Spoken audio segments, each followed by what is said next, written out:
When I was young, I wanted just the same things that everybody else wants. A good job, to get married, kids, a house to call my own, and to know that my family would grow up happy and safe. And there's no reason why I shouldn't have had all of those things. I'm not saying that my childhood was great or that I came from a wealthy background or anything. There's no doubt that my mum did it tough with me and my sister, but I got my first job when I was 15, and up until a few years ago I'd always been a worker.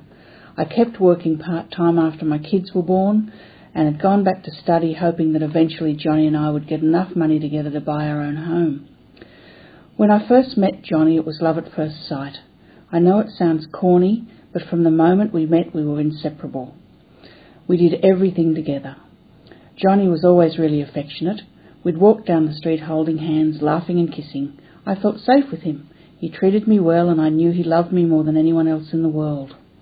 Johnny wanted us to have a baby together straight away, but I already had a child from another relationship, so I was keen to wait. I knew how much hard work they could be. Johnny kept on and on at me about having a child. I made him wait for 3 years before I agreed, and when Amber was born, I know for Johnny it was the happiest day of his life. With 2 kids, one who'd just started school and the other just a baby, and me not working full-time, money was tight. Johnny was working, but he wasn't making much. We decided that the only way we were going to get ahead was if we moved from our rental in Croydon to a cheaper house down the rough end of town. Croydon's a bit like that, you know.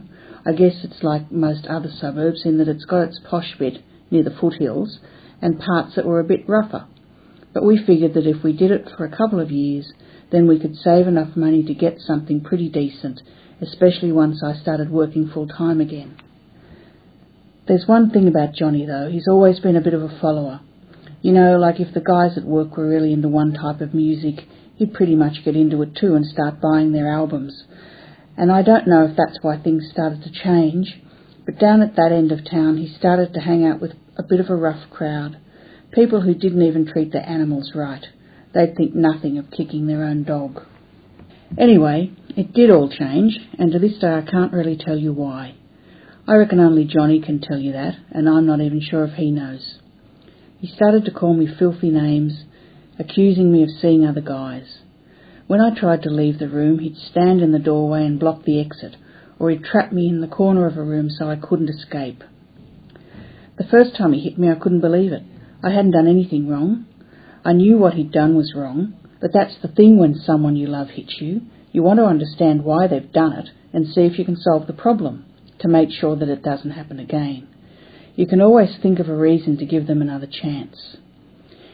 And it didn't happen again for quite a while after the first time, not for a few months, but eventually it got more frequent and he got more and more violent. When he wasn't hitting me, he was so loving. He'd shower me with gifts, make everything perfect, so it was hard to believe that it was the same guy who'd put all those bruises on my face. But he was also getting more and more obsessed with me. He was petrified that I'd leave him, and you can be sure that every time he hit me, that's what I was thinking of doing. I don't know why I thought of doing this, but I started to put a bit of money away each week that was secret. Not so much that you'd notice, but enough to help give me a start if I needed it. It was like my secret getaway fund that no one knew about. When he hit me real hard, I just couldn't leave the house. One time I had to stay inside for over 2 weeks because I didn't want anyone to see the bruises. If I had to go out, I'd wear my hair pulled across my face and wear jumpers to cover my arms, and I'd never make eye contact. No, you never make eye contact with anyone you know. Even though he never hit the kids, it was still hard for them. I had to stop letting them go over to friends' houses for a play or to have kids over at our place. I just couldn't be friends with the parents in case they worked out what was going on. And I never went to the doctor. There were times when I probably should have gone to get bones checked, but I just took care of myself. The neighbours never did anything either, and I know they must have heard because we would scream at each other and something always got broken.